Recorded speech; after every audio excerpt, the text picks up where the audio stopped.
After a weekend of intensified protests, unrest in Paris still rages on. Ambulance blockaded roads on Monday. Their drivers angry about President Emmanuel Macron's overhaul of the country's healthcare system. The impact for some ambulance companies is a loss of between 30 and 70% in revenue. The impact is enormous, and 80% of ambulance companies are at risk of closing down. That's unacceptable. We've had 3 demonstrations.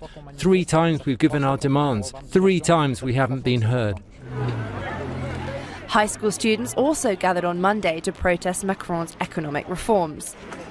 Meanwhile, the president held talks with opposition leaders in an attempt to find a way to diffuse the widespread anger, after the country teetered on the edge of declaring a state of emergency over the weekend. It's quite tragic to see that, that's for sure.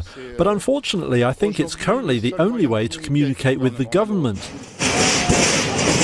The Yellow Vest protests have been going on for 3 weeks now. Diesel tax hikes and the high cost of living, the main issues fueling what's being described as France's worst unrest since 1968.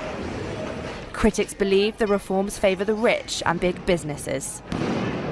The unrest is hurting the economy too, with hotels and retailers suffering. Total said some of its filling stations were running dry after protesters blocked supply routes across France. Macron has offered to talk with representatives of the protesters ahead of the next round of fuel tax hikes due in January. But he also insists he won't be bounced into changing policy by thugs. Looking ahead to next year, Macron's chances in the European elections could be affected. The anti-establishment anger in the country potentially paving the way for Marine Le Pen's far right to capitalise at the ballot box.